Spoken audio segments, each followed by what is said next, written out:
Hey humans, how's it going? Susan Ruth here. Thanks for listening to episode 38 of Hey Human Podcast.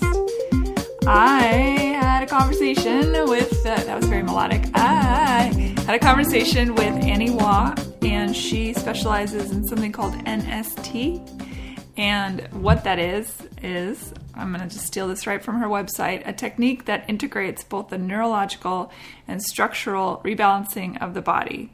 Her focal point is trauma recovery and helps her clients to resolve pain. So she knows the massage therapy stuff. She does this integrated body work, all sorts of very interesting things that she talks about on this episode. I'm a big fan of other medicine modalities besides Western medicine. I think Western medicine certainly has its place, absolutely, but I'm a big fan of things like acupuncture and massage therapy. I have been known to have a high colonic here and there. Don't knock it till you try it. They're great. You feel light as air, let me tell you. I the Chinese herbs and things, which of course everybody needs to do their own thing. I have myself taken herbs and found them to be nothing short of miraculous. I also, we talk a lot about, in this episode, about just the mind's ability to do all sorts of things, to heal, to bring you strength, to bring you emotional balance, and when things are off kilter, how much that affects your body. When your mind's not right, your body's not right. So we talk about all these things, and she's a fascinating woman. I found her very cool. It's funny, I feel, again, so lucky. I do this show, which I freaking love, and I get to meet all these really interesting people, and most of them have become friends, and I think that's awesome. How cool is that? Anyway, so thanks for listening, everyone. As usual, heyhumanpodcast.com, and I put a ton of links this time for Annie's episode on the website, because there was just so much stuff we talked about, and I encourage everyone to go and check out the links and do your own research. It's so important. If you have a curious mind, you gotta jump down the rabbit holes and read all the things you can. I believe that, at least. Anyway, thank you for getting the word out. People have been sharing Hey Human Podcast with their friends and their family members and all that stuff. It's all great. If you have 5 minutes at some point during your day, pop on iTunes and give a review to Hey Human Podcast. You can just find it by doing a search for Hey Human on iTunes. It would be super helpful. I appreciate it. Send me a line. Say hello, Susan at heyhumanpodcast.com. I'm on Instagram, Hey Human Podcast. I'm on Facebook, Hey Human Podcast. And I'm trying to be good about updating it more often than not. I get swamped with life, and some weeks are a little slower than others. So bear with me as I adjust to figuring all that stuff out. I am a one-woman show. So anyway, again, thank you so much for listening, and hope you enjoy episode 38, Annie Waugh. Annie Waugh. Hi. Hi, how are you? Thanks for being on Hey Human. Thank you so much for having me. I'm so really excited to be here. Yay! We're both excited. Yay. So we met through, as so many of my guests I meet through mutual friends. But our mutual friend was somebody that I just randomly met at a party that I don't even remember who it was that told me. Her name's Leslie. Leslie. Mm-hmm. So Leslie was very sweet. We talked about my podcast at the party, and she said, "You need to talk to my friend Annie." I was like, "Great." So here we are. So tell the fine folks listening, wherever they're listening, about you. Okay. Where do we start? Well, you're a licensed massage therapist. I am. But there's a particular thing that you do. There are a lot of massage therapists in the world, but you do something specific. Yeah, I don't really do massage. So I do, I do occasionally for clients that I already have, but I do something called neurostructural integration technique. And it's, there are a couple of other methods that are massage modalities one is called structural integration, and then another one's called neuromuscular. And those two, so the names all sound alike, but those other two are radically different from what I do. So those are more like Rolfing, where they're very deep and they're rather painful and that kind of thing. Those two are. The other two. The NST and the... Not NST, not what I do. Not what you do. But the Wait, other... now I'm already confused. I know. See, I'm sorry. I shouldn't have even said it. No, it's okay. So what I basically just, when people ask me what I do, I use the acronym, which is NST. Okay. And that's because the names all sound so much alike. And the other two modalities that have similar names are very painful. Got it. And totally different. I got confused. So yeah, I know. I'm sorry. See, I'm here to confuse. What can I tell you? No, you're here to confuse. So, yes. So NST is what you do. NST. And so it's just this really, really gentle manipulation of your skin and your muscles. We're triggering, actually not even working with the muscles, but triggering neuroreceptors that are kind of throughout your body. Mm-hmm. And their job is to tell your central nervous system to recalibrate and reboot the connective tissue system in the body, which is tendons, ligaments, and fascia. And who is a good client for this? What? Most of the people that come in to see me, it's, usually some kind of a physical ache or pain, that sort of thing. Mm-hmm. But because of how this modality works, it's actually starting with the nervous system and getting your entire body to rebalance. So your endocrine system gets to reboot, your lymphatic system gets to reboot, your muscular system, your connective tissue, the skeletal system, like everything is getting this chance to unwind and kind of get taken back to, like, the nervous system takes it back to neutral. How does that work? How does just manipulating certain spots? That's a great question. It's, so throughout the body, we have different receptors and they all have lots and lots of different jobs. So for example, a lot of ours, this is something that not everybody knows, a lot of our hormone receptors are actually in our digestive lining. Really? Uh-huh. I did not know that. So a lot of the hormone related issues that we're having are very connected to toxicity and poor diet and that sort of thing, because it really those receptors can get clogged. So you're talking about hormones that we make, like, naturally, our endocrine system, our testosterone, or for women, estrogen or whatever. Progesterone, yeah, exactly. And it's in our stomach? Yeah, well, the receptors. So the receptor, it's like a lock and key mechanism. Okay. So you've got the receptor, which is kind of like the lock, okay? Uh-huh. And then the key is going to be whichever particular, like, hormone, or it can be a mineral, or it can be a vitamin, or it can be like a lot of different things, amino acids. There's all kinds of different things. Okay, so it's going to be, so you want the proper key for each lock. Mm-hmm. Well, what happens is when there's a big disruption in, say, if we're just talking about the lining of the digestive system, then those keys are getting clogged up, or not the keys, sorry, the locks are getting clogged up with the wrong keys. And so then you don't have, so when you get the proper key in the lock and it functions, then it's sending a very particular signal through the nervous system back to the brain to carry out certain functions, or to organs, or to glands, or whatever kind of receptors we're talking about. So when you've got the locks jammed up with the wrong stuff, then it can't carry out what it's meant to do. So when we're eating foods that are high in hormones and all that stuff, is that just a mess? Oh, it's a mess. And yeah. I read a lot about how MS symptom-like things are on the rise. We've got the, what is that one? Fibromyalgia, and then autism, of course. Now, if you're a mom and you've got a baby in your belly, it's not really where it is. I know the answer to that. And you give birth and you breastfeed and you're ingesting all this stuff. Even if you're eating healthy, if you're eating the healthiest of food that still has pesticides and, hormones or whatnot, you're putting that in the milk. The baby's eating the milk, and then their chemistry is altering. Absolutely. I mean, imagine it's like a giant vicious circle. It really is. And speaking of autism, my oldest son was, he was vaccine injured at a year old and went from perfectly normal 100-word vocabulary, everything was great, to within 48 hours.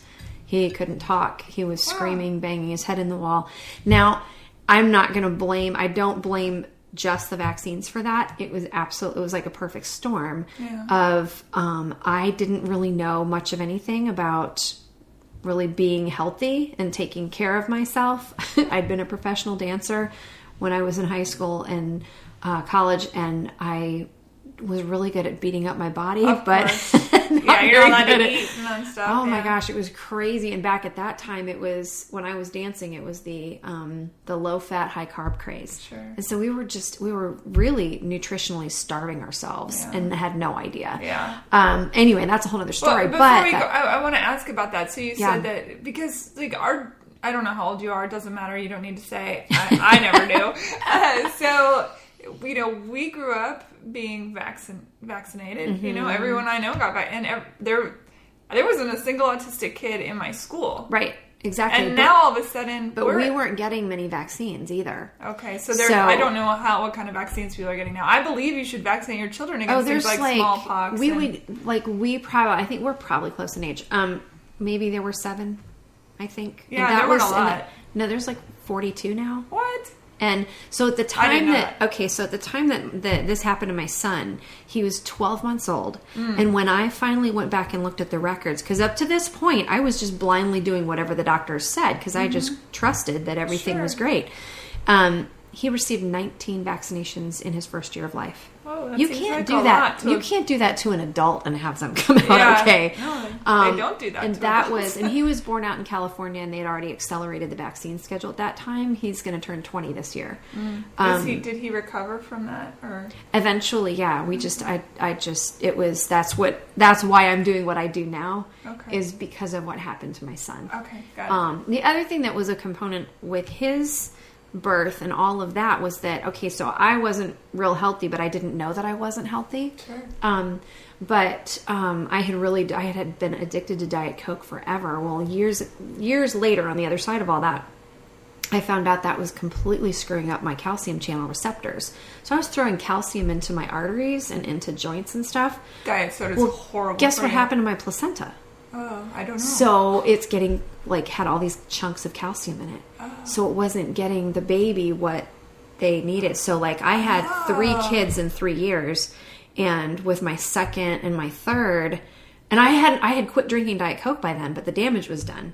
And so with my second one, I went into labor with him at 28 weeks. Whoa. With my daughter, I went into labor for her at 20 weeks. And Whoa. and what we found with all 3 kids was, and we didn't know why, but it was the placenta wasn't doing its job anymore. Interesting. Well, then years later, after I went to school and been studying and all, then I learned why that was actually happening. But they'd given me, so with my first, they put me on Pitocin to induce labor. Well, sure. Pitocin has mercury in it. That's what they gave my mom. And so they put me on, the nurses kept coming in and going, "Are you in any pain yet?" And I went, "No." And they'd keep turning it up. So within 20 minutes, they had me at the highest dosage they could give me, and they left it there for 14 hours. So your baby's cooking in So we mercury, were both, basically. so basically we were both mercury poisoned, Oh my God. didn't know.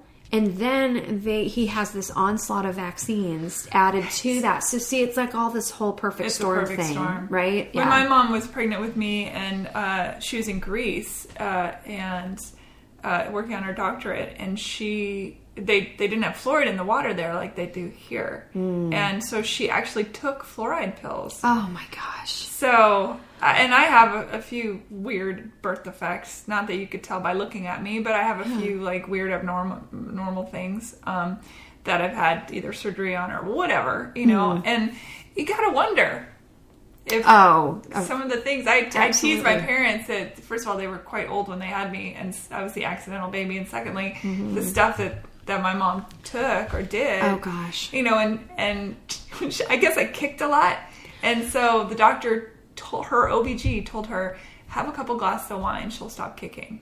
Or the baby will stop kicking. Goodness. They didn't know if I was going to be a boy or a girl, but which so I'm would man, I could have been a genius.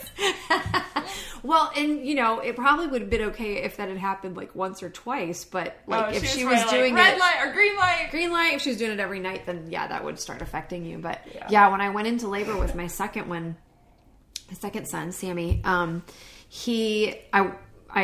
we had just moved, so new doctor, new everything. 5 months I hadn't you were in even, labor? yeah. Oh my God. So I haven't even met the doctor that I was going to go see. I had an appointment to see him a month after that or something, but I hadn't even met him yet.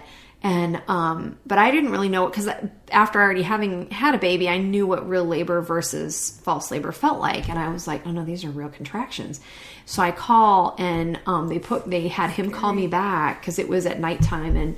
And he said, okay. Like he asked me a few questions and he said, okay, do you like wine? And I said, yeah. And he said, do you have any white wine? And I said, maybe, but I said, I'm with my parents so they could get it if, and he said, yeah, just have one glass, and like sit down and put your feet up and have one glass and then call me back. And he said, and drink water also. So I did that and that got the contractions to slow down and stop.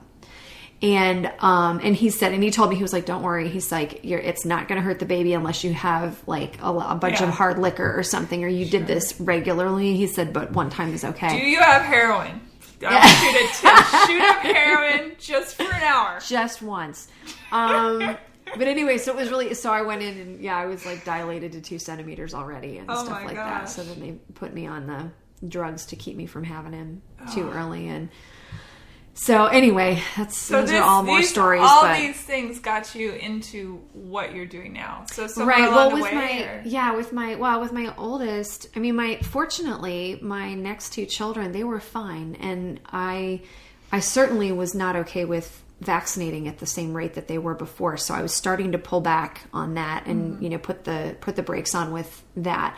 But in Illinois, where we moved to, the vaccine schedule was not as intense as it was in California. So, which that was an education. I didn't realize it could be different from state to state. I didn't know that either. At least at that time, that's how it worked. I don't know now, but at any rate, so it just took forever to figure out what happened to him because I had a history of really horrible ear infections. When I was very little, I was deaf for a period of time. They don't really know how long because apparently by the time they figured out I was totally deaf, I was reading lips so well that they didn't know that I couldn't hear.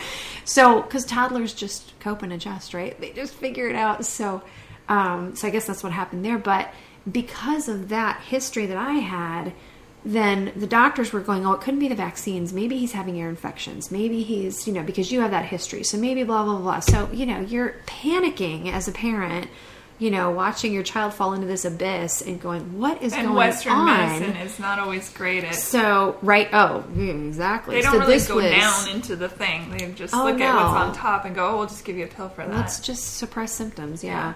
So this was all my education. And I just, when I finally figured out what happened, okay, sure, I'll have more coffee. Oh my gosh, y'all, this Susan makes the best coffee around. It's so good. Thank you. I have little tricks in there. Oh my goodness, they're good tricks. Yeah. But it's the heroin. It's 5:00 somewhere. So anyway, but that was it was really an education because I thought, well, shoot, big pharma got my son into this mess. It's sure not going to get him out of it. So I just started searching everywhere. We were, we had a great doctor at the University of Chicago. I don't believe he's there anymore. I think he retired. His name was Dr. Blondis, and he was amazing. What I remember is that he diagnosed his daughter, and when his daughter was diagnosed with autism, and that was when he realized he had Asperger's syndrome. And so he had he put together this team with a psychologist and like a few other people. So when you got in to see him, you actually went to a few different people. That's great. Which was amazing because it is. I fully agree with that. Totally. So, and which is how I operate now is like, oh no, one person and one therapy is not going to do it. I agree. So it was amazing because he wasn't about drugs. He was like, drugs don't help. We don't want that, just can create more of a mess. Mm-hmm. So he's like, we want occupational therapy. I want speech therapy. I want like this and that. This is what I recommend for him. So it was amazing. So that was good. I started learning more about toxicity. Mm-hmm.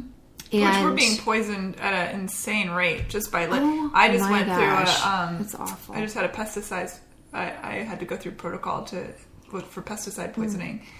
I've never felt so much pain in my life as it's leaving your body. Yep. It was insane. Yeah. The amount of pain I was going through. It is. And that's the one thing for people to understand too. When your body is healing, it's not comfortable. Mm-mm. It's not comfortable. And I think one of the knee-jerk reactions that we have, because we're so conditioned to take a pill and feel better, is that, okay, I'm going to start taking these. I'm going to eat these really healthy foods.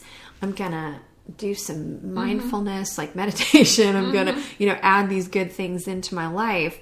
And then you start having this horrible skin rash and you think, oh no, what did I catch? No. That's your body probably purging. Maybe your body chose to purge through your skin. Yeah. Maybe your body's going to, you know what I mean? Mine was going through the joints and it was evil. And I eat health. I mean, I ate organic, and it's just, I would wash under the sink and stuff, or, under the faucet, but it wasn't enough. So I had to go buy the cleaner and actually really make it almost a meditative process of washing my fruits and vegetables, even the which stuff is with great. brine. Like, soak it with love as you're clean it all off and make sure I'm like, I will not have that happen again if I can help it, because it's horrible. Brutal. Anyway, back to you. No, that's okay. It's also interesting. It's all a part of the same. I know. I feel like this could be like a 5-hour podcast, but if it is, we'll just split it up. I don't even know what we were talking about. I guess just that was my journey. That was sort of into, all right, figuring out. Trying to help your own child. You went, I need to become this person that helps others? Or right. It was sort of twofold. I became a single mom before my daughter was born. And so I needed to make money. And up to that point, I was an actor, singer, dancer. So it's not easy to make money, as you know. I do know. In the fine arts, in the performing arts. So I had gigs. I was doing like studio vocals, and I would do different things here and there, where I was at, but it wasn't anything consistent. And so I thought, okay, I actually, when I went to college, I actually started out pre-med. I didn't want to go to college. My parents forced me to. I wanted to go to Broadway. So thank God they didn't, obviously I was a legal adult. I could have just gone off and done that, but I didn't. I had the kind of relationship with my parents that as much as I wanted to do something else, I knew that they had my back and that they really wanted what was best for me. So I thought, okay, I can't totally ignore what they're saying. Sure. So fortunately they did. So I was kind of trying to figure out if I wanted to do, theater arts or pre-med. Because I thought, I want to be a sports med surgeon when I quit dancing or whatever. Jazz. Right? Exactly. And so I had a lot of those courses, but then, by the time you get to the end of your freshman year, you really have to make a decision there. And I went, okay, well, my body is going to wear out before my brain does. So I'll do performing arts now, and I'll do, the other thing later. So now I'm really grateful I didn't take that path, but also that I had a lot of great courses early on that kind of opened my eyes to, okay, what that world looks like. And so anyway, I thought, okay, I'm going to go to chiropractic school. So I applied and I got in to a couple, and the loans were like $292,000. And I was like, okay, so single mom, going to have a mortgage and no house and 3 kids getting close to college. That's probably not a wise decision, So I didn't do that, and I actually had 2 chiropractors that told me, they were like, oh my gosh, no, don't do that. Go get a massage license, because if you have a license to touch, there's an incredible number of different therapies that you can do with people that are wonderfully beneficial. And one of the chiropractors, actually, she didn't even do chiropractic anymore. She was doing a bunch of other stuff that she felt was much more effective. And License to Touch, that's like a James Bond film, right? That's hilarious. Yes. 00 something, I don't know. Triple O. Yeah, Triple O. But anyway, so there was great guidance, and so I went to National University of Health Sciences in the Chicago area in Lombard, and that is a chiropractic and naturopathic school. They also have Oriental medicine and acupuncture degrees. And so the woman there who's the head of the massage program is a chiropractor and naturopathic doctor who had been a massage therapist. And so this technique that I do now, NST, that's what she does as a chiropractor. And so like a lot of chiropractors in Europe and Australia have all switched to doing that, because you're your patient is better in 3 sessions, and they just come in for maintenance once every couple months. Which is why we don't do that, because we want to make sure you keep coming and kind of, exactly, because it's a business. Yeah, unfortunately, it's absolutely a business. Yeah. The longer you're sick, the more. And I have to say, to be fair, I do know a bunch of chiropractors around here who are just wonderful people who aren't of that mindset, and they're incredible. And I was thinking more like the Western traditional. Yeah, absolutely. Oh, right. No offense to any of my doctor friends that are listening. I know. I've got some doctor friends who are amazing, and they're really all about researching and finding out what's actually working. But the numbers of people that I've run into that are just about writing scripts, I'm just okay. We just can't even go there. So. Yeah. But we love you, great doctors. Keep doing what you do. We need you. We need you. So, so that just kind of sent me that way. And I was in school, and she didn't actually teach. NST was not a part of the program there, because you have to already be licensed before you can go do that training. But I got hurt in clinic. I had the table set at the wrong height for a very large client, and I was too embarrassed to change the table in front of her, because I didn't want to embarrass her. And so I just worked on her with my arms were up here at my shoulder level instead of down way at my waist level where they should have been. So my whole back was in spasms. And I had a technique class with Dr. Ko that night, and I thought, oh my gosh, how am I going to do this? I'll just pray it gets better. I'm just going to try to massage myself a little, so I'm sitting there, I could hardly move.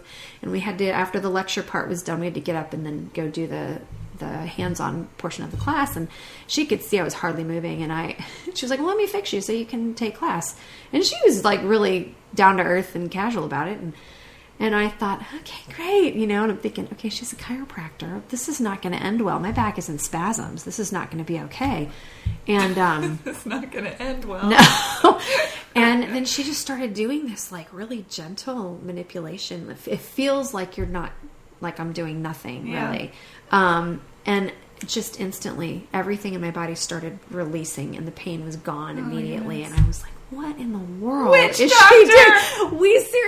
We actually teased her about sacrificing chickens in her office, because the rest of the class was standing around the table, and they could see how lightly she was touching me, and they could see my body unwinding. Oh my gosh. It was crazy. My dad teases me, because whenever I talk about, he calls them my hippie doctors or my witch doctors, and we laugh about it. I'm like, well, yeah, but they work. Don't they? My gosh, I've heard that I'm referred to as Voodoo Annie and that kind of stuff too, even though so be it. It's very scientific stuff, and there's nothing woo-woo about it, but it does seem strange. It does. Right, the Asian medicine, the Eastern medicine has been doing this for forever. For thousands of years, yes. 1 billion people can't be wrong, that's what I always say. Right, absolutely. Oh my gosh, yeah. So that was kind of what, and prior to that, I had a back injury when I was 19 that I had to go to a chiropractor literally every week for 20 years, or I was on the floor, debilitating pain. Of the snap, crackle, pop ones? Yeah. That was all I knew. Yeah.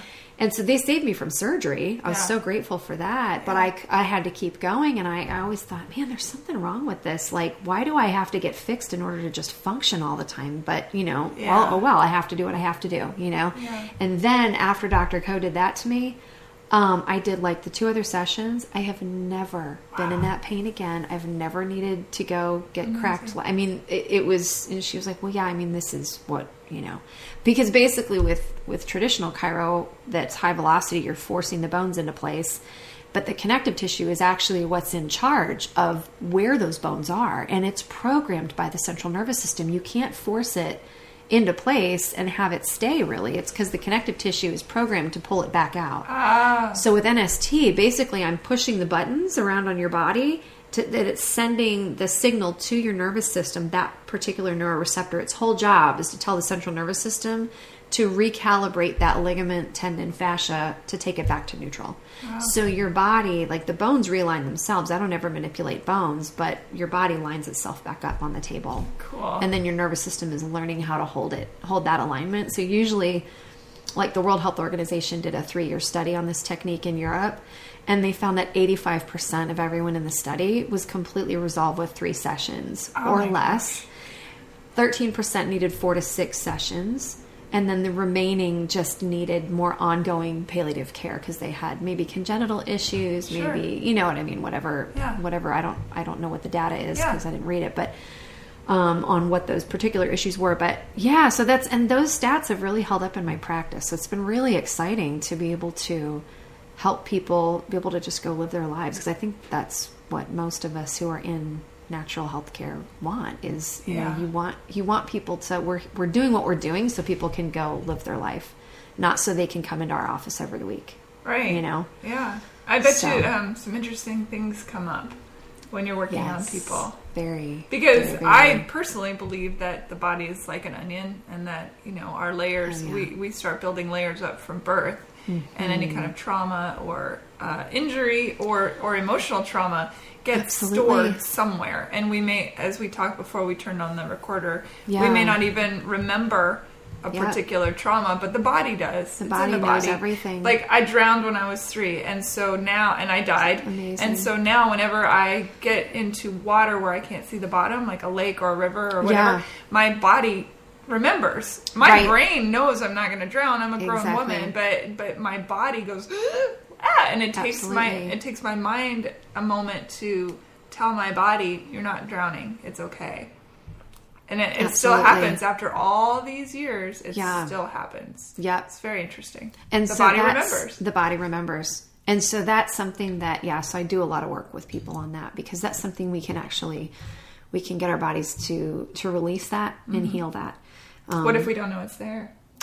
That's where you just have to, if you walk into somebody's office, like, I mean, with what I'm doing, or I think there's a lot of different, sometimes people will have an emotional response to body work. I definitely am a believer in the integrated kind of look at the human person, physical, mental, emotional, spiritual, social, you know, and then I also would add on to that, like, creative and then giving, serving, because those are all things that it's just, they're all components of who we are as human beings. And so, to be able to have all of those things in sort of a healthy place. And I say that, and I don't want it to sound like I think, there's, you know, some perfect place that we can achieve, you know, while we're still in our bodies. I don't think there is. I think it's just a journey, and we just do the best we can in each area. But the more we can learn about those things, the more, you know, you can have one thing, maybe one good thing that you add into your life that's encompassing a bunch of those elements, you know, that are helping all those things together. But I think that's the reason that when, and well, let me back up a little. So one of the ways that I'm looking at the body too, is that the body is sort of the end result of everything, all those other aspects of our being. So if we've got some kind of a physical ailment or symptom in the body, it's actually pointing to something that's out of balance, you know, intellectually, emotionally, spiritually, like whatever. There's all these other components of our body, and I believe they're inextricably woven together. I don't think that you can remove one from the other.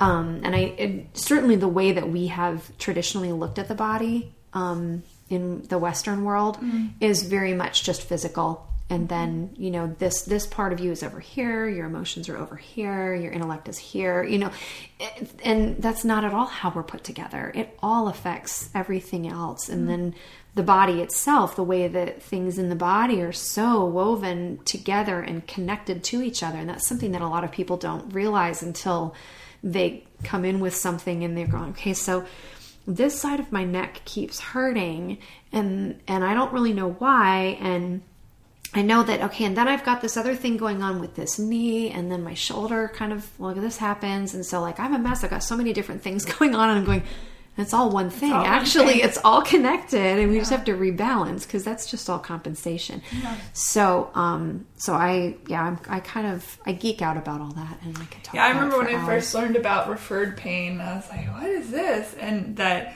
when you're hurt here, somewhere, let's say you hurt your shoulder, but your shoulder doesn't hurt and your side down there hurts. Yeah. But it's because of your shoulder. It's like, what? Yeah. That makes no sense. But It's like this microcosm of the macrocosm that we, as we disassociate the different parts of ourselves, we do for the world at large as well. We don't see ourselves as part of the human race. We see ourselves as an individual. And I'm speaking the royal you, not or we or whatever. I'm not in a generality. Of course, I know many people who don't believe this, but in general, I think human beings don't quite grasp the concept that we are one organism. In a sense. Absolutely. In a sense. And that's very, of course, that's my hippy dippy coming out, but that's the way I feel. I'm with you, girl. Yeah. So it doesn't surprise me that the body is certainly that. I truly believe that mind, body, soul, spirit, all that stuff is. Absolutely. And if one is out of whack, it's going to send everything else out of whack. Yeah. But we do very much, we want to give it, what's the word I'm looking for? Something very linear. Oh, I have a headache because I didn't get enough sleep. Well, maybe it's eye strain, or maybe it's you've gotten in a fight with your grandpa, or or something, or maybe you got stabbed in the head in a past life. I don't know, but it's something. There's so many variables. Yeah. Anyway, endlessly fascinating to me. It really is, and that's one of the things that I when I'm working with people, I really try to help them figure that stuff out, because sometimes no, it's okay, go ahead. I was to say, I know you can't say a specific client by name, but I would please share maybe an interesting story where somebody came in and said, ouch, it hurts when I do this, and you don't just say, don't do that. You actually yeah. Do you have any good good stories? Not to put you on the spot. No, that's okay. I'm like, I just came from seeing clients, so I'm thinking about, like, I've got a jumble of people in my head. Let's see. Oh, okay. So one lady that I'm sure she wouldn't mind me telling her story. I mean, I'm not going to tell anybody's names, but but anyway, she okay, so some of the muscles, there's certain parts of the body that are actually every part of the body is going to be very indicative of something emotionally. There are some great resources out there. I know Louise Hay has written a book, Heal Your Life, I think, and then there's Feelings Buried Alive Never Die. That's another great resource by Carol Trueman. Title. It's amazing. It has I have it on Kindle in my iPad in the office. So actually, I just carry it with me everywhere, but I will pull that up. So if we've got something that is really chronic for someone, I'll go, let's take a look at what emotionally might be behind that, and I'm not kidding. Every single time I pull that out for people, they go, oh, wow. Yeah, that makes sense. Feelings Buried Alive Never Die. Carol with a K, S. Truman. I'll put that link on my It's a podcast. Great resource. It has a huge index in it you can basically look up anything, any part of the body, a malady, and see what is often attributed to that.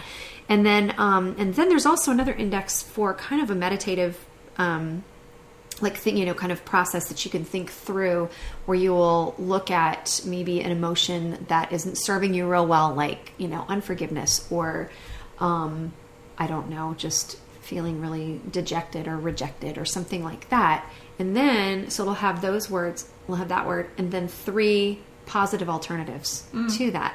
And so she's got like a little script in there that you would, very cool. You kind of walk through with that. So book. It's a great one to have. So I use that.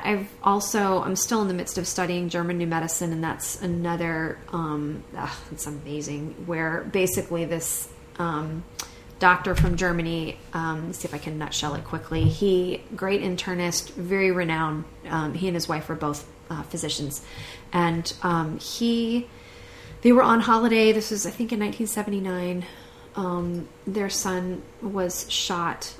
He was trying to defend someone. He was shot. They airlifted him back to Germany, cared for him for a few months, and he finally died from his injuries. And 4 months after their son died, Dr. Hammer, he was diagnosed with testicular cancer. And he said, I know that my son's death caused this cancer. I need to find out why. So he was given, I think, basically carte blanche with researching this. And from what I understand, so if anybody out there hears this and they know all about German New Medicine and I make a mistake, correct me. right in.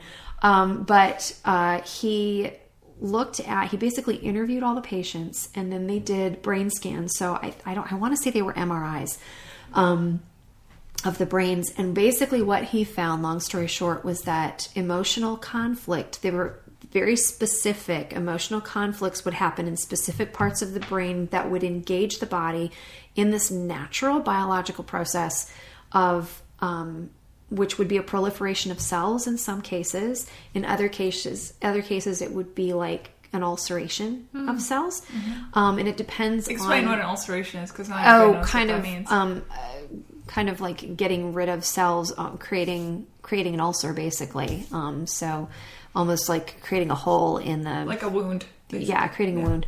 And it was 100%, like every single person that experienced rejection, abandonment, conflict, it happened. You could see on the images, you can see these little concentric energetic rings on that spot on the brain, which was directly connected to the tubercles of the kidneys.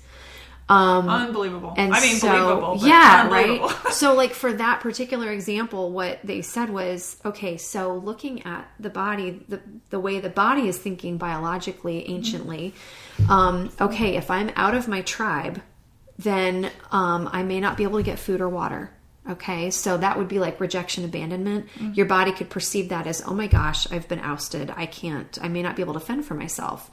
So there's this proliferation of cells in the tubercle of the kidney that is going to cause you to retain water, maybe gain a little extra fat weight to help you survive if you can't get to food and water. Okay. That's so badass. So, right? So then once the conflict is resolved, then your body goes, oh, great. Now we're going to send some like fungi and some bacteria in there to break down that tissue and get rid of it. So that could look like an infection. Yeah. Tuberculosis. This is why I take probiotics, by the way. Right? So there you go. Anyway. So anyway, that's just one example, but all that to say, his view of all of this is that there's nothing to freak out about and be panicked about, that cancer is a natural biological process, and that if we can treat the body, support the body properly, our body is going to break down that tissue and we're going to be fine. But we need to come at it in a completely different way than we have been.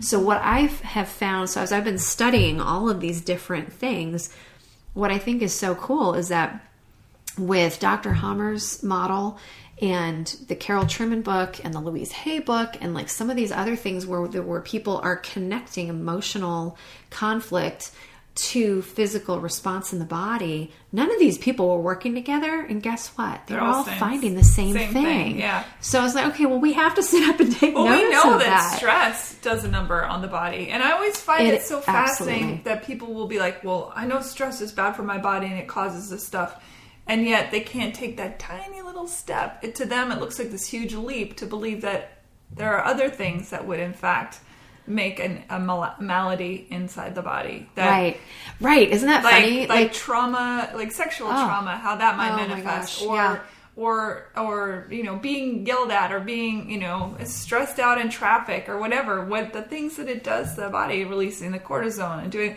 these things are real. They're absolutely real, and so much of this stuff. When we bury things, when we judge our thoughts and our emotions, which culturally we really are trained to do that. Sure. And thoughts are energy. They are a thing in the body. Emotions are a thing in the body, and so physically they're rising up in the body. And so then if we're judging, we're going, oh wait, I shouldn't feel that way. I don't want to have negative emotions or whatever. Well, you're just judging stuff. So then you're like pushing it back down, and you've got like these two freight trains going head to head at 100 miles an hour, creating all of this. So that's what, like my friend Michelle Chalfant, that's how she describes anxiety. She's like, anxiety is not an emotion. It is a physical response in the body. And that's exactly what you're contending with. And so I love her model of kind of assessing all of that and working through it. It's called the adult chair. And that has been the most That's game-changing. Yes, and it's a podcast. It's called also. The Adult Chair. Okay, I'll put a link to that. The Adult Chair. Yeah. Oh my god. I love the title. And of that. it's cool, and it's free therapy. I'm not even kidding. And she knows that I tell people that. She's like, "That's great." So, but it really is free therapy listening to that podcast. But it's great because it's really kind of getting to the root of the emotional stuff that we sequester like that. It just becomes what she would call these little parts of us in the adolescent chair, which is kind of like the ego part of our brain. And that's running our lives. You bet. And so if we can witness those emotions, those parts of us, Gabby Bernstein talks about witnessing your crazy. I'm like, I love that. I'm a big fan. You have to acknowledge your dark side, acknowledge your crazy, acknowledge all this stuff, because if you shove it down, it's going to manifest in a very destructive way. Absolutely. Every time. There's no way around it. No, there isn't. So this is just, it's such a great model. It's so simple, and it's just easily accessible for people to deal with it and do that. Like some people call that shadow work, where you're kind of, okay, let's pull that stuff out of the shadows, right? Big fan. And so that's what's really necessary for what I really have a very holistic approach with people. I'm not just working on their bodies. I'm usually going, okay, sometimes people will come in and something will resolve pretty quickly. And they may already be sharing, I'm doing this, and I'm they eat really well, and they're trying to do different good things for their health. And we kind of don't really get into anything else because they kind of, they resolve their issue. But I get a lot of people coming to me specifically for trauma and PTSD. So do you have a good person or not by name, but a story? Yeah. You know what? The first one that comes to mind is the most recent. I work with combat veterans, and I volunteer my time with them, and it's such an honor to do it. Oh my gosh. So I'm so grateful for anybody that, if you know of somebody that needs help, send them to me, because I'm grateful for every opportunity I get to work with them. But it was really amazing. So I worked with a guy, and we're actually we did a video, and we need to redo it because the sound didn't come out right. So, but he's happy for me to share his story. So he was in Afghanistan, had two different concussion blasts, where he was knocked unconscious. One for sure. I think maybe he was near a blast once, and then another one knocked him out. So anyway, he had brain injury and then severe PTSD, which everybody does coming back from that arena. And 10 years living with all of this stuff, because he wasn't there. None of these poor guys are getting the help they need. Or women. Women. I'm sorry. No, yes. It's okay. Both of them. Absolutely. They're not getting the help they need. And it makes me crazy. That's a whole other. Right. I know. We could go on for hours about that. So, it makes me sick to my stomach to think that we are perfectly willing to send people into these situations, and they go willingly as well, and they do what we can't or what we won't or whatnot, and then they come back, and there's just there's a little bit of help, but it's as minimal as you could possibly get. Right. They're told to take a knee or take a pill. It makes me crazy. And it's just Thank reprehensible. You for your service, Thank you all. Absolutely. But yeah, so he was living with, hardly sleeping because the nightmares were so intense.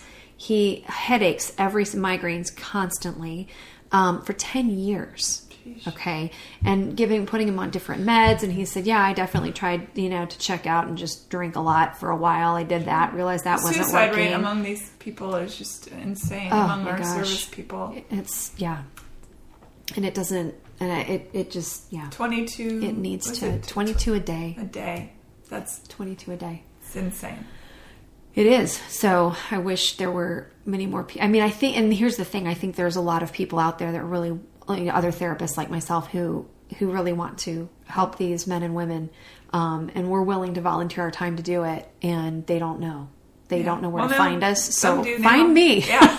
Come to me. Yeah. But at any rate, so we connected, and I, just after the first session of NST, he didn't have any nightmares that week, like none. And his body was starting to feel better. The headaches went away. After the second session, he was just feeling so much better. And then I was asking him about, the triggers and some of that sort of stuff. He really wasn't experiencing a whole lot of that at this point. He just wasn't in an atmosphere where he was experiencing anything that would trigger him really. So that wasn't coming up, but he was like really restless. He couldn't stop moving his body at night to try to go to sleep. So I gave him I got lemongrass essential oil, and that did it. And so that helps. And that one, the amygdala, which is the part of the brain where the trauma is kind of looping, the only sensory input that it will receive is olfactory. So and that's smelling. Smelling, yes. So that's where good pure essential oils, not the stuff you buy on store shelves, but the really good stuff. The real stuff, like the Terra and all that. Yeah, exactly. That's the stuff that you want to use, and it's amazingly effective, incredible. So I used that stuff when I was detoxing on my feet. Did you? I Okay, put stuff on good. my feet. Yeah. So we added essential oils, and then I also sent him to Gil Ben-Ami, who is an acupuncturist healer. Oh my gosh, if you haven't been to Gil, you've got to go. Oh, I haven't. My goodness, this man is the most amazing. He's an He extraordinary healer. Yeah. They're He's from Israel. Ah, cool. Maybe I did go see him once. I don't know. Anyway, but so then after my client went and saw Gil, that was another radical change for the better. And he's a new man. I mean, he's got his life back. Do you go? And it was so simple. Go tell the VA, or there are people here that you are available. I think that needs to be known. Yeah. Yeah. Well, I mean, who do you talk to? We'll find out. We'll get you squared away. Yeah, because the VA is not real helpful for everybody necessarily. So I'll help you figure that out. Yeah. Okay. Let's do that. We'll make it a project. Okay. Okay. Sweet. Awesome. So that's so anyway, so neat that he's yeah. But it's one of those. I think the other thing that the way that I view the body and how we need to and our whole being. I don't want to just say the body because I'm not body, just mind, soul. All of it. Yeah. Is that I believe that we are created and we're designed in a way that it's not about forcing us to do anything or to be or make decisions. Like we're not forced to do anything. So why are we trying to force things in the body with like surgery? And I mean, okay, trauma surgery, sometimes it's needed, whatever. Like there are times where it's really, really needed. Yeah, I'm not 100% against anything. No, me neither. Yeah. I'm not either. But there are, I think the way that we're conditioned to treating the body and pretty much every aspect of ourselves is very forceful. And what I've found in practice and in all the trainings that I've done in different places in this country and a few others is that we get way better response from the body when we just give it something it needs and then stand back and let it process, let it do what it needs to do. We're a super organism. I mean, it's incredible what we're capable of. Oh, I was actually listening to this brings up a thing I was thinking about this morning, angel dust. And how back in the day when people took angel dust, you always heard about that, like in the 70s and 80s or whatever. People took angel dust and they went insane and, went on murder sprees or lifted cars, or they had, police would try to take these people down and they had superhuman strength. Yeah. And I was thinking about that this morning. I thought that tells me they already have superhuman strength. Right. That drug did not give them superhuman strength. It just released something in the mind to allow the possibility to allow that to get so that just tells me what we are capable of is massive compared to what we think we're capable of. Absolutely. I could go out there if I knew how to lift a car, I could, because clearly if I can do it on angel dust, nothing is different. Absolutely. Other than my brain is being told anything is possible. Right. Like mothers lifting cars because their babies or their because children. Their children are Sure. And absolutely. I think, the longer I've been in practice, the more I realize absolutely anything is possible. I've seen people have come in that I've seen cancer totally healed, autoimmune. I mean, when you give all of the right things, the body, as soon as you remove restriction and burden, the body immediately engages in healing. It's how we're made. It's what we do. There's no way around it. So if things aren't healing, it's because there's burden and there's restriction somewhere. And sometimes it's all emotional, and sometimes it's belief systems that have us, or there's something subconsciously. Fear is a very powerful motivator. And I think a lot of people don't, the reason why some people wait to go to the doctor until their tumor is, 80 pounds or until their cancer is stage 4 or until that weird spot on their arm is growing, legs or whatever it is. But it's because our mortality fear is so overwhelming that in fact, the grand irony of that is we let things go until it is possibly too late. And then mortality is the only option. We will die. Right. It's a very confusing thing. We vilify, growing old in this country. I'm going to just pick on America a little bit because I think we do. We vilify growing old here. Yeah. More than, I suppose Europe is catching up with us, but more than any other, where other countries revere the elderly. Yeah. We are like, oh my God, don't grow old, don't get a wrinkle, don't get a gray hair. Yeah. Stay fit, stay this, which you should stay fit, obviously. It's just a better lifestyle, but you know what I'm saying. Yeah. And so the concept of eventually dying, I think it paralyzes people. Yeah. Which is a shame because it then keeps them from living a very wonderful, full, fulfilled, healthy life. Yeah. If they just go in and say, hey, something's amiss. Don't know what it is. But that's just my little rant about that. No, I think you're absolutely right. That makes me, what you're saying about the elderly too, that makes me think of, have you heard of the Rosetto effect? Mm-mm. Okay, so Rosetto. So Rosetto, Pennsylvania, I think it's named for the town. So I can't remember when this happened, but it's been a decade or two, a few decades maybe. So anyway, basically this little town, it was mostly populated by Italian immigrants, I believe. Uh-huh. And so they were working in, oh gosh, I'm going to totally blank. Some like slate quarries maybe. I don't know. There was some kind of a blue collar job that was really actually kind of toxic. And the diet of the people was like, hard cheeses and sausages and like things that were, not that Mediterranean diet that we know is so healthy or whatever. Yeah. So a doctor from the town happened to be having a conversation with this guy from this other doctor who was like a cardiac specialist researcher, whatever. And basically what they found was that this little bitty town had like no heart problems, and they should have by all accounts with the age of the population, their diet, their like all of this stuff. They had like no heart problems, no heart attacks, no like nothing. And they were going, what in the world is going on? So long story short, they found that it was because of kindness. They were a very tight-knit community. Everyone kind of lived pretty much like everyone else. The elderly were revered and they were honored and they were sought for advice. Yeah. And everyone just helped each other out.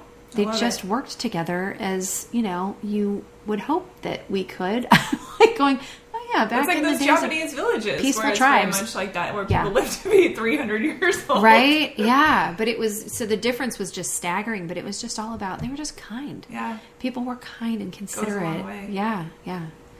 There's a great documentary called Happy, where it talks about that and that your well-being certainly is greatly correlated with your happiness quotient. And that we as a culture, and maybe this is human culture, this isn't just good old USA, but that we think we confuse like loads of money with happiness. And I know some very wealthy people and they are not that happy. So obviously that's not obviously because I know people like that, but obviously there's over study time and again. Yeah, that has been shown that is not what brings people happiness. Right. It's absolutely. Camaraderie, it's kindness, it's a feeling of community and empathy and connection and all these things. Absolutely. We need it as human beings. We need it. Yeah. We desperately need it. And that's one of the things that, drives the suicide rate is, I think, you feel so alone and so isolated and disconnected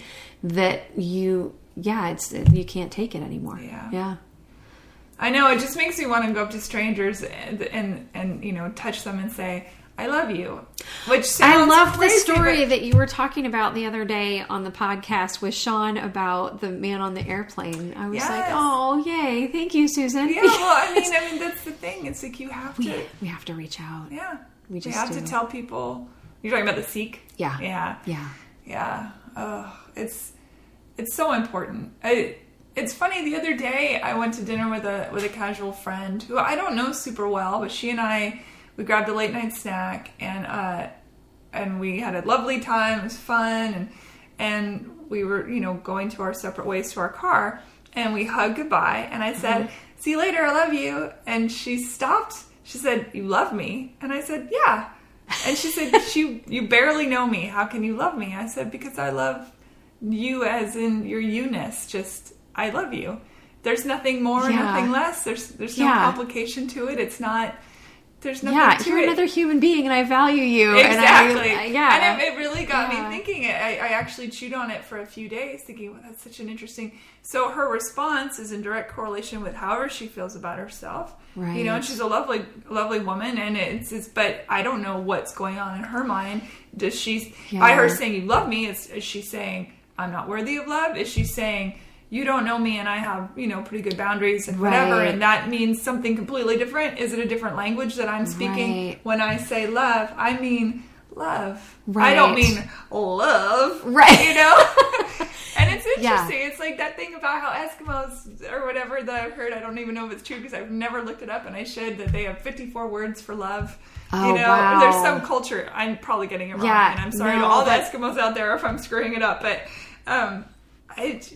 yes, because love means lots of different things. It does. And it's not weird to just love each other for the sake that we have come this far. And we have made it. You're alive. You're breathing. I'm looking at you in the eye. I'm sharing. I'm breaking bread with you, which is a loving thing. Food is very loving. To have that. Oh, yeah. Anyway, so it got me thinking about how we are just so scared to love, even on the most basic levels. Yeah, and I was just going to say, that's making me think, when I was a flight attendant for a few years, and when I would be in other countries, and see, either on the plane if there was an emergency or something like that, you see these people, I mean, we immediately go into love mode when we see someone in crisis and they're right in front of us. Sure.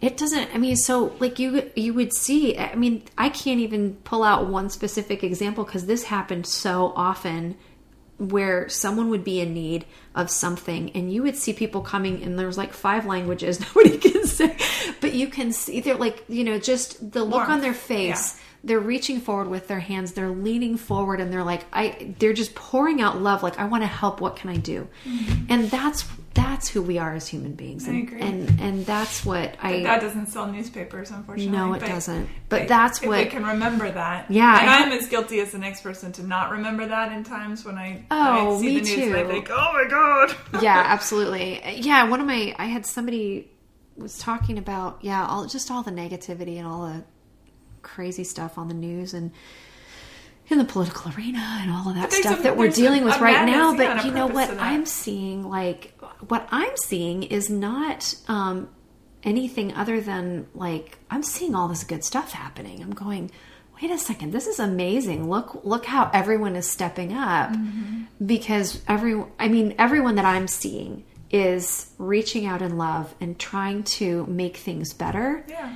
And I don't see much to complain about as far as, and whoever it was that I was talking to was like, oh gosh, it's so la la la. And I'm just going, you're watching the news too much. You need to actually like zoom out and look at what's really happening. Look at what's happening on the streets around you. Look at how people are behaving. Even social media and some of the things that, there's always going to be a lot of that stuff. The town criers, I call them. Yeah. Ooh, good. Yes, absolutely.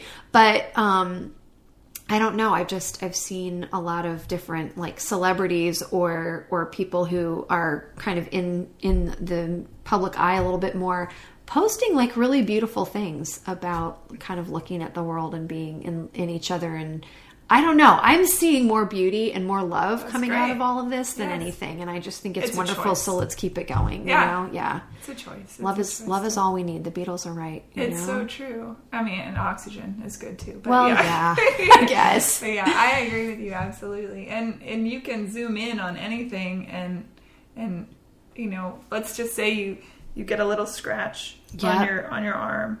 And you're like, oh, it's a scratch, it's fine, and you just go about your day. Or you could go, oh my gosh, there's a scratch on my arm, and then you pull out the microscope, and you stick your arm into the microscope, and suddenly that little scratch under a mega million viewpoint, when you get it down to the micro, it looks like the Grand Canyon, and you go panic. You think, my God, my arm's about to fall off. Yeah. No, it's just a scratch. Stop looking at it so closely. Not to say that you should run around the world unawares. It's important to be aware, and I don't think we're saying that. It's just choose love.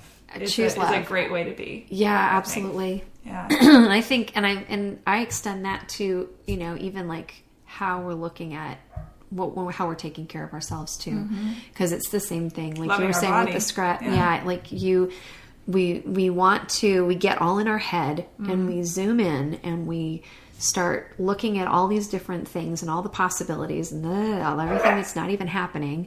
And that's a little dog I'm babysitting, which looks very much like an armadillo. She's so cute. She is. She's a Mexican hairless. They're called Xolo, Xolo is the short version of what they're called. But she looks like an armadillo to me. She's zero hair on her anywhere. She's pretty awesome. She's a great dog. She's terrorizing something through the window. A bird, I'm sure. Yeah. Okay. Well, she scared it off. She's doing her job. I know she's doing her job. She's really good. Good job, Piggy.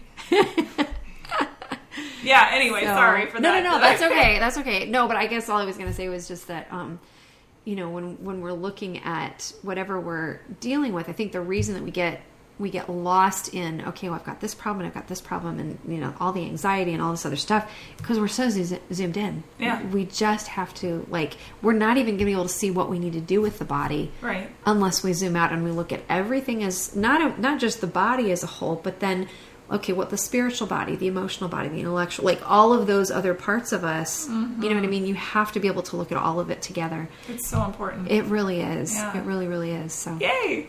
Awesome. We've just solved all the problems. I think so. Susan. Thank goodness. It's about time.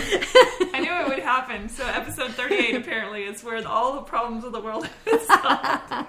Thank you so much for being on. I'd love to have you on again and talking about, because I know that there's so many different aspects to it, because I really wanted to talk about the do you do the EMDR? Yeah. Do you do that? I do. Okay, yeah. Before we go, I know we're heading into hour-long territory and people are like, it's an hour, oh my goodness. But can we cover that just for a minute? Yeah, I find absolutely. it fascinating. Yeah, so the way that I was trained with that, I've been trained to do a few different things that are all related, that are like EMDR, Psych K, emotion code, something else with NST called deep cures. So a few different deep cures, and you're basically using a radionics kit, like the vials of frequencies and a laser pointer to be like acupuncture. Anyway, so all of those things, they're each kind of dealing with a different component of how we're all put together. So EMDR, we're looking for, you're using eye movement to see, and you're watching how the eyes are moving, and you can see where they kind of jump or glitch a little bit. And that's where, because as you move your eyes, you're triggering different parts of your brain.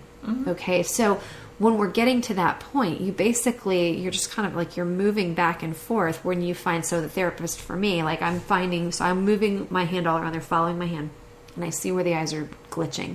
So then I'll kind of go back and forth with that until it goes away. It's almost like ironing out a wrinkle. But sometimes people will have a real, like, oh my gosh, I feel like I'm going to throw up, or I'm getting a headache, or I feel weird and I don't know what's going on. And I'll be like, okay, we can stop, and I'll use essential oils because they're really calming. They're very calming, and they actually really help. So I had one client where we were doing some EMDR, and it was going really well, but there was this one area that just would not release for whatever reason. And I thought, I wonder if oils will help. So I just put some frankincense, and it was a blend. There was sandalwood, there were some other things in there, and I put it on the back of her neck, and I had her just smell it. And when I went back to redo it, the glitch was gone. So the oils just kind of helped her make that whatever that was. But there are also, like, there's Psych K, which is, it's using hand and eye movement together. And that's helping to basically correct like a false belief, like I'm not safe, I'm not worthy, I'm not lovable, that sort of thing that can be looping in your subconscious. And so you're using hand and eye movement to find which side of the brain that is in. And then you're doing, again, you're just accessing, kind of using movement and breath and hand connection and then just your intention. You're focusing on, okay, I'm correcting this false belief, and then you actually feel your eyes release, and then you replace that with, I know that I'm safe and I'm loved and whatever it is. And that sounds insane to some people, I'm sure. Oh, but yeah. I often say, I've posted this a couple times on my Facebook wall, pay attention today and see how many times you talk shit about yourself.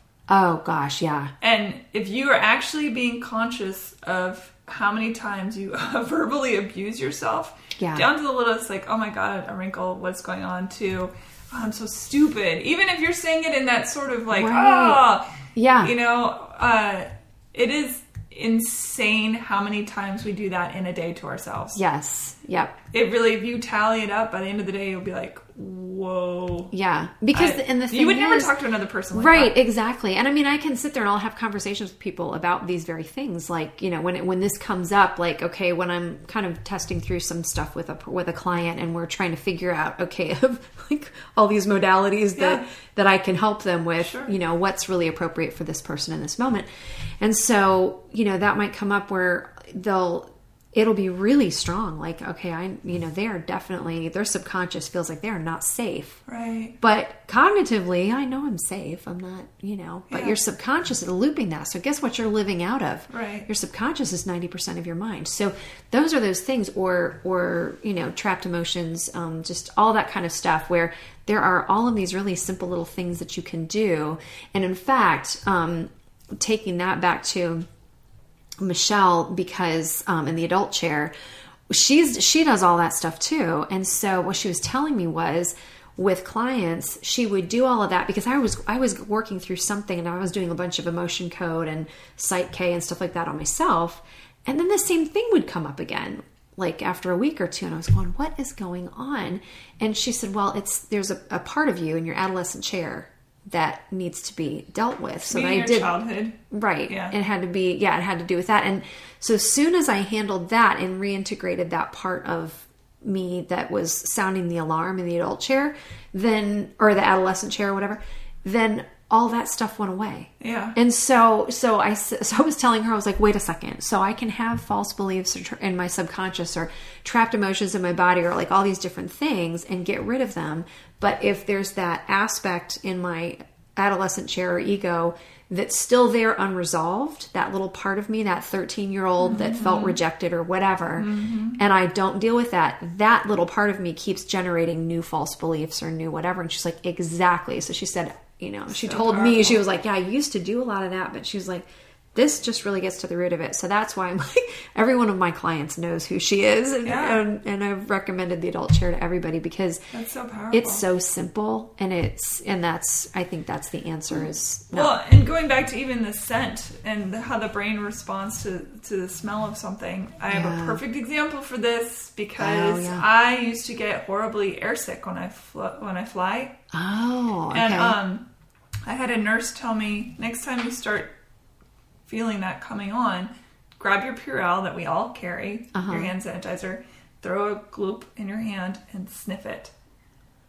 And that scent will realign your brain. Your brain will go, what's that? And and it'll trigger whatever it was that was making you nauseous. Is it nauseated or nauseous? I never remember. I don't know. I always it's say one of those. Yeah, one of them. making you feel like you're going to get sick, and it'll shut that off. And I will be damned, it totally works. And so now, in knock on wood, for the past decade, I have not once been ill flying. Oh, that's great. Because if I feel that, like, I grab the Purell, sniff it, and and it burns to sniff it, but the minute I sniff it, my brain stops being sick. Yeah. I'll give you some essential oils to use instead. Oh. I kind of like the Purell, not gonna lie. It burns, but it's okay. It's like wasabi. You're like, oh, this hurts, but it hurts so good. Oh my gosh. Yes.